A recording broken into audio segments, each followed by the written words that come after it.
Hi everyone, welcome to AI Ignition. My name is Beena Amanat. I'm the Executive Director of the Deloitte AI Institute Global. And today on AI Ignition, we have Brian Solis, a world renowned digital anthropologist, award winning author, and a futurist who serves as the head of global innovation at ServiceNow. Brian, thank you so much for joining us in today's show.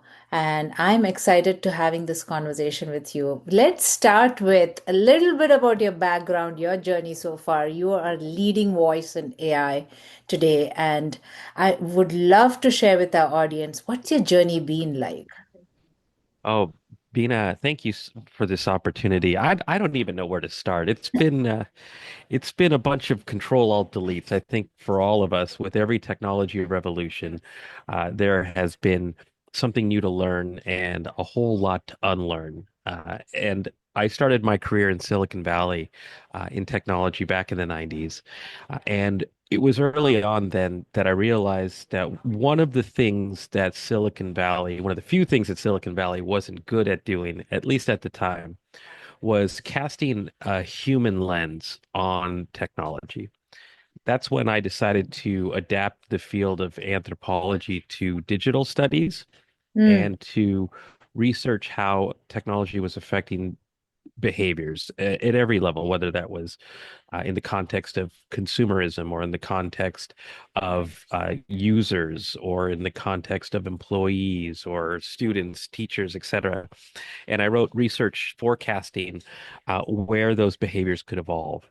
Hmm. And I advise companies to design the types of either go-to-market strategies or technologies that were going to either keep up with or get ahead of these as these evolutions as we saw them. And then along the way, I realized that there was an opportunity to play that out in future scenarios as to what markets could look like, or what opportunities could look like, or what business transformation could look like, and also started writing research and books, and then speeches and advisory on all of these things. And that, not to give you my whole CV, but Yeah. that was the most impactful time of my career because being partnered with thinkers Yeah. and publishers like that really put us in a place, in a global place that allowed our research and our insights to actually influence the evolution and future of business transformation. And I'll never forget that. And now here I am as the head Yeah. of global innovation at ServiceNow and having a lot of fun. Yeah. So, I love the fact that you've been part of this tech journey for a while. And so, in your view, why has AI sparked such deep anxiety around worker displacement, especially compared to past waves of automation or technology changes that we've seen? I don't even know where to start, Peter. We've Yeah. had some amazing conversations about this already, and I can't pretend to try to recreate them, but I will tell you that since we spoke last, I watched this video with Jeffrey Hinton, who's often considered the godfather of AI. And he was with Steve Bartlett, the host of Diary of a CEO. And it was probably one of the most sobering conversations I've witnessed in a long time, to the point where I had to stop what I was doing and record a video with my reaction. And I never do that. And he forecasted all of the jobs that we were going to lose.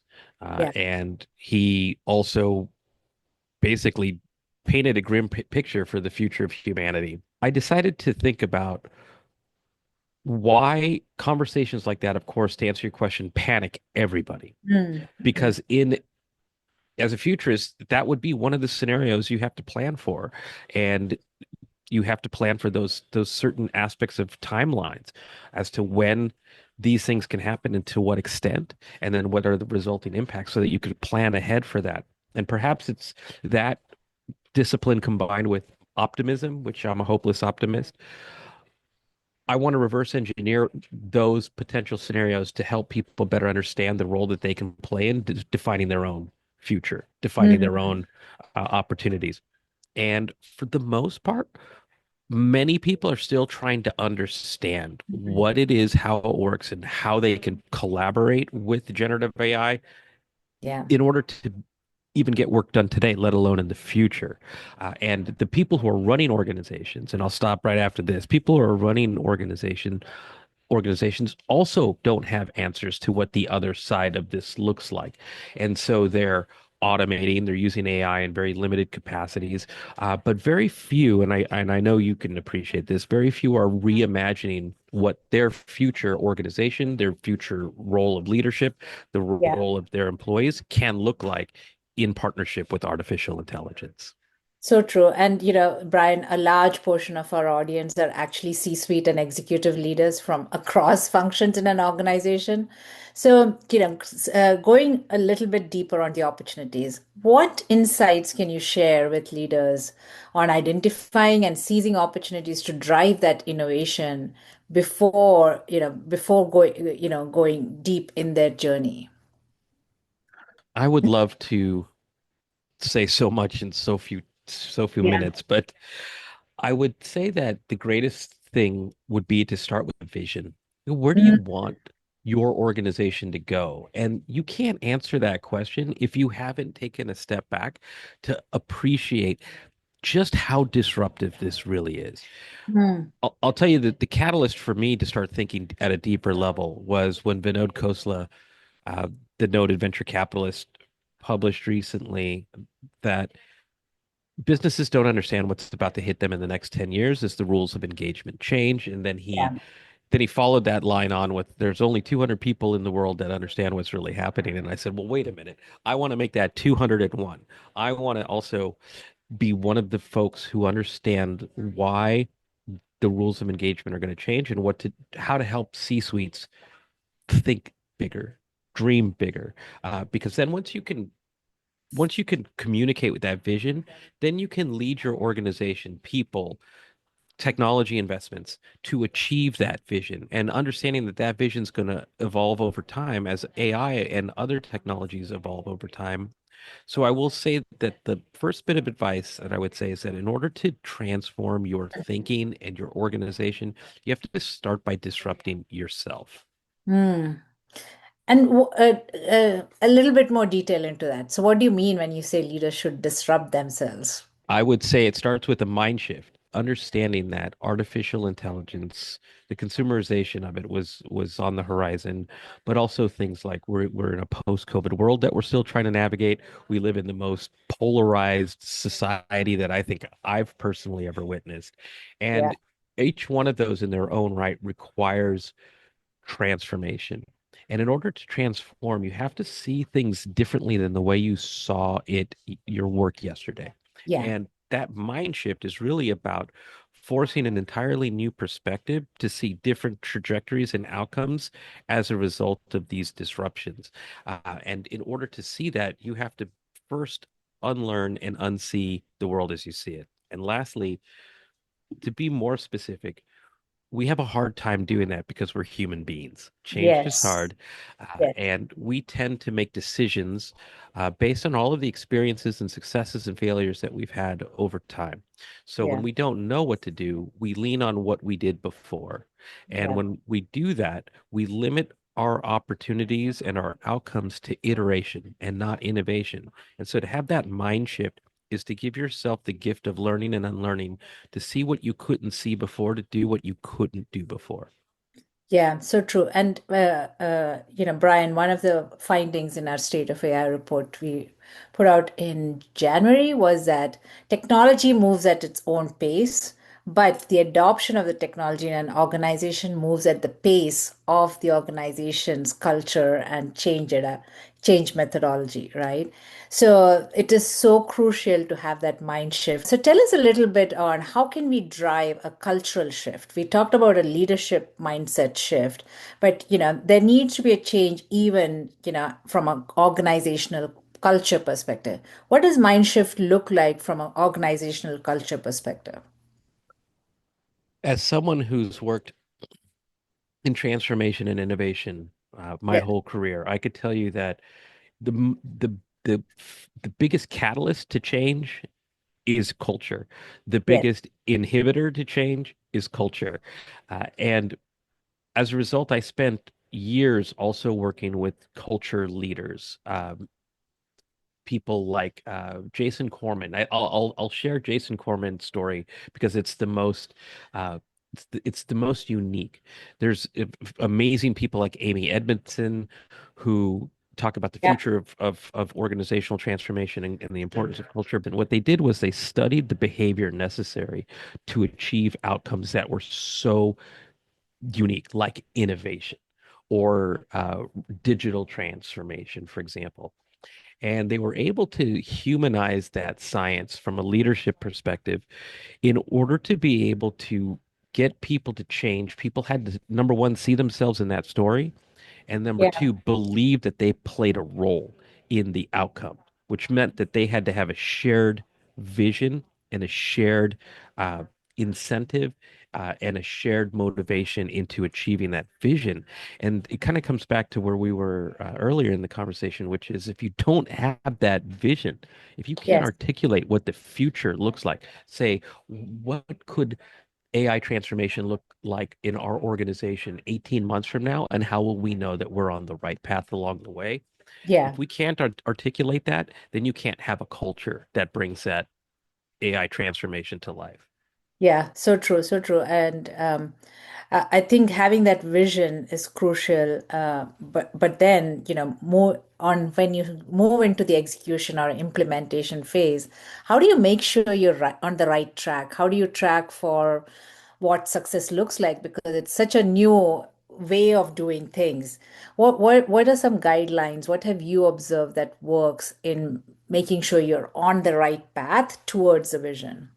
Gosh, well, you're probably the foremost expert here in how you help C-suites achieve that vision and measure the progress. But I think if we go back to articulating that vision and what it's Yeah. called a motivational future state, and that future state has has what that looks like, but also the KPIs or OKRs or whatever it is that your culture embraces to be able to then measure progress towards that, which means that those also have to be defined. Hence, going back to mind shift, I felt like we needed a new type of leader for these times. Yeah. Someone willing to say, I don't know what I don't know, and to invest in then the things, the people, the insights necessary to be able to then to define, okay, this is what our future looks like, and this is what's possible with this technology. Then I want to reverse engineer the steps necessary to get there, and then define the measures that people can subscribe to or ascribe to in their work that allows them to see the impact that they're going to have in achieving this vision at every step. Now, the other thing that I will bring up is that there was, I think it was last year, there's a great report that I saw in addition to yours, because I'm a big fan of that report you published earlier this year. Uh, I have quoted so many things from that report in my presentations. Thank Uh, you. and another one that that you reminded me of was from Gartner, where they said you have to break that vision into three different stages. One is the quick wins, which builds the confidence, Yeah. which brings people together, all of the things you need, like your COE or your advisory council, your governance.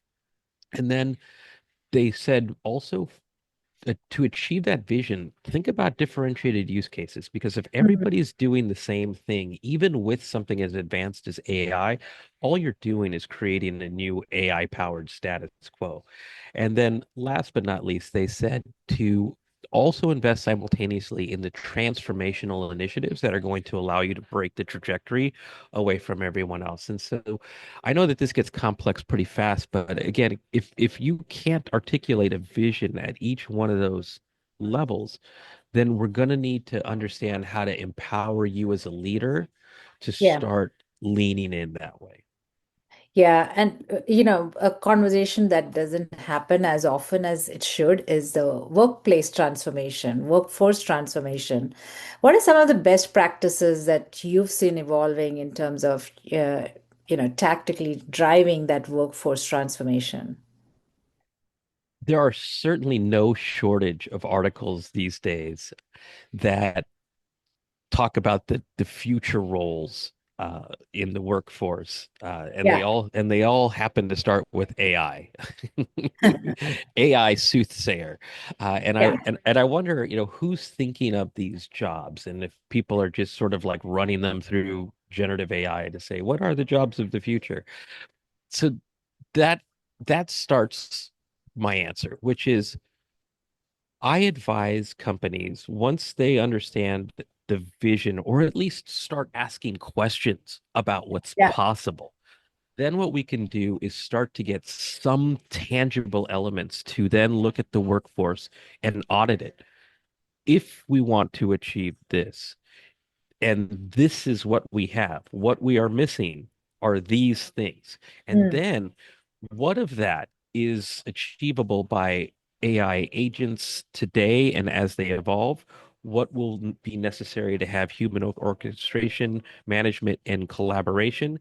And then right then and there is when you as a leader with the leadership team can start to be able to define what are the jobs we need, what are the skills we need, how are we going to get people there, and how are we going to balance them with AI and train them to be able to execute. And by the way, this is what success looks, and this is what how you'll be Yeah. measured towards success. Because essentially what we do is we'll say these are the AI roles of the future, or we might say something as basic as what we want is to people to embrace AI in their work so that they can free up time for deeper work, more meaningful work, more creative work.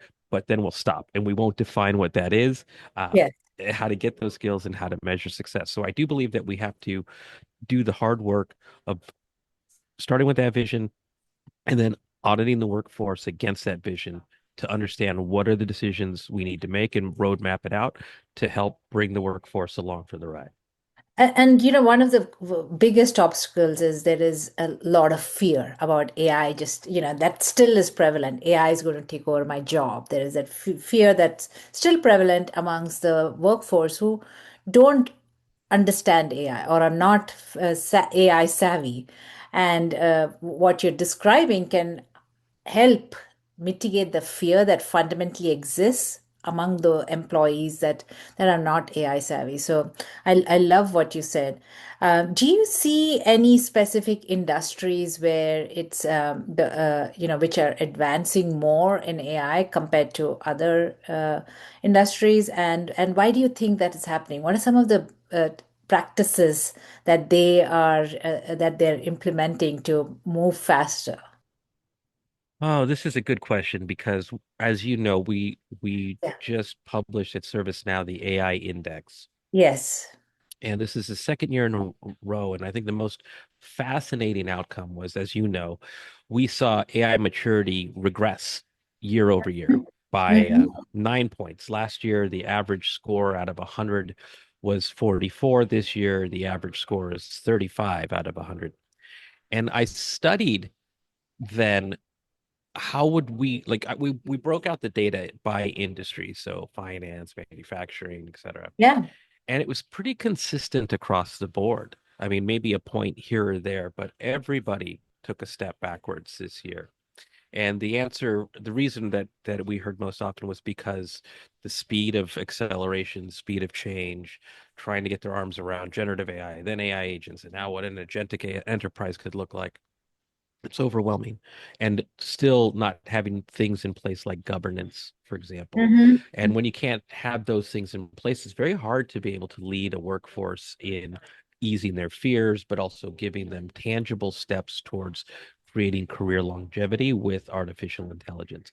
So in some specific work that I've done separately from the index, we just hosted a manufacturing summit, and I was very pleasantly surprised at how bold some manufacturers have been in experimenting with artificial intelligence Hmm. in terms of robotics lines, computer vision, areas where it, while complicated, were also easier, or not easier, but uh, more Yeah. realistic to launch some pilots.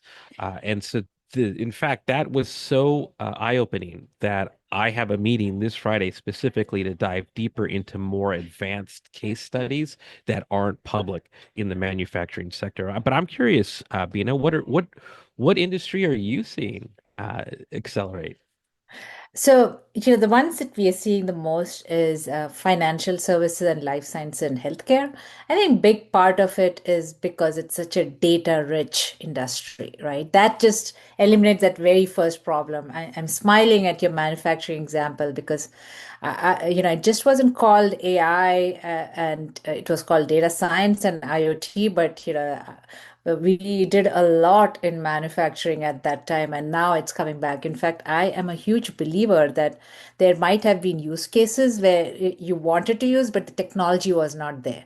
So, it's so important to look back and see what was experimented, and can has the technology advanced now that you can bring back some of those use cases. I do believe manufacturing is way advanced than we give credit for. So, not surprised to hear that. Brian, you and I participated in that discussion on the AI maturity index. And one of the things that came up was as we get looking a bit ahead, right? Are leaders dreaming big enough, right? We talk a lot about AI use cases and what needs to be done, but how do we get to that point where it's it's a fundamental shift to what you speak in mind shift, right? It should be not just about making things faster or making driving more savings or optimizing, right? Those are good places to start, the quick wins. But how do you get to that big vision if you are not an AI native company? If it's something that's new to the organization, how do you get to that vision that we've talked about? It comes back to the humanity of it all, Yeah. and also the change management. Mm. And actually, change management is terminology it I don't like to use it because sort of takes the human out of the equation. So let's bring it back to culture. I Yeah. think that the easy answer is you have to want to believe that you don't have it figured out. And that's a hard trait to find in any leader. Uh, Yeah. and the reason for that is because they're supposed to know what to do. They're supposed to have it all figured out. They're Yeah. supposed to be surrounded by the people who have all of the insights. I read this really interesting study. It was called the CEO Confessional. And I can't remember the company Uh, that published it, but the two things that stood out is that amongst AI savvy CEOs, that they felt that they were getting better direction from AI than from their own boards of directors, and Yeah. also their own leadership teams. And that says a lot, which means Mhm. that then if we go back to your question, you have to want to believe that you have something to learn and something to unlearn. And that mind shift, that perspective, you also have to believe that you don't have either the full or the right perspective going into these conversations. So I'll give you an example. Um, we just recently entered officially the CRM space, Mm. and you often hear in CRM. You'll hear about Salesforce automation. You'll hear about marketing automation. You'll hear about CPQ. But what we don't as an industry focus on a lot of times are the own or the buy side of the relationship. So, as you and I both know, it's less expensive and more strategic to keep a customer happy than it is to try to acquire a new customer. So, if you think about the perspective on the own side of the equation, we see it as a cost center and not as a growth engine. And Yeah. on the own side of the equation, we set up things like tier one service or self-help, or we'll put into place chatbot experiments. But if you think Bina as you as a human being or me as a human being, we're both customers of many different types of businesses. Neither one of us wakes up one day and says, I sure hope I get to call a contact center, or I Yeah. sure hope today that I get to talk to a chatbot and run endless loops of not getting my questions answered or the outcomes I desired. So when we think of these things as cost centers, they come at the cost of experiences or customer experiences. So that perspective shift has to say, how can I make investments now and improve using technology to improve the experiences of customers on the own side or the buy side of the relationship, so that they feel just as amazing and valued as they did when Mm. when we acquired them originally. Mm. And AI now allows us to scale that for that personalization, that understanding, that integration of that journey, that consistency. And if we look forward in terms of AI agents, we'll we'll have agents that could be dedicated to customers who will be able to go and get them the information or the insights that are necessary without all of the complexity involved. And with the right strategies, we can turn those into growth opportunities. So we're not just taking out costs within the organization, but we're cultivating relationships to the benefit of the customer and to the business. I love that example and the description that you just gave. Brian, a couple of questions before we let you go and take your flight. One is if you had a crystal ball, what would be your short-term and long-term prediction for the future of AI in the enterprise? What would you tell your clients? Let me get my crystal ball here. I think the short term. Okay, so do you want the short term vision prediction or the Yeah. aspiration? The prediction. Where do you Okay. think it's going to go? Well, where it's going to go is we're going to see in the short term a lot of iteration and automation, Yeah. and not that there's anything wrong with that. We'll see a lot of optimization. It's just because that's what we know how to do. We take Mhm. technology and we use it to do what we did yesterday better, faster, more scalable, less expensively tomorrow. And so that's the near term 12, 18, 24 months longer. It's just if we've learned Yeah. anything going back to the Industrial Revolution, that's what we do. Yeah. But artificial intelligence also offers the opportunity to do what we didn't do yesterday. And that's the first technology where I'm doing more than looking at a crystal ball. This is where a lot of my analysis, my research, my advisory, my listening is going. And so if you think about then, I'll give you the context and then the prediction. If you think about the ability to do what you didn't do yesterday, that means that you have to define what you didn't do yesterday and start experimenting in new Yeah. frontiers. And so Yeah. where I see the more we'll call them AI forward companies. We know AI native companies are already moving in this direction, but we will now start to see org charts where we see AI with employees to achieve that future motivational state that we talked about. These are going to be our AI pace setters that we studied in our AI index. These are also going to be some of the AI innovators who are just absolutely looking to explore incredible opportunities. And so once we see that in say 24 within the next 24 months, what you'll start to see is what we call an exponential Mhm. organization. Mm. So rather than the linear growth we're used to, we'll see that linear growth, but then also exponential outcomes in many ways that we've seen from startups in Silicon Valley. So that will be net new use cases that we haven't Yeah. imagined yet. Or entirely net new industries, right? I do think, there is an opportunity to go even bigger and beyond the boundaries defined so far. So, Brian, this has been great. And, I wish we could continue the conversation longer, but how can people stay connected? Where can they follow you? Can you share, your best social platform for people to stay connected? Yes, well, thank you for the opportunity. I always enjoy just listening to you and speaking with you, and it's been a privilege. I'm basically at Brian Solis on every platform, your platform of choice, briansolis.com. My email address is brian.solis@servicenow.com. Awesome. Brian, thank you so much for joining us. This was a great conversation. I really learned a lot as well. So, thank you so much for joining us. And thanks to our audience for tuning into AI Ignition. Be sure to stay connected with the Deloitte AI Institute for more AI research and insights.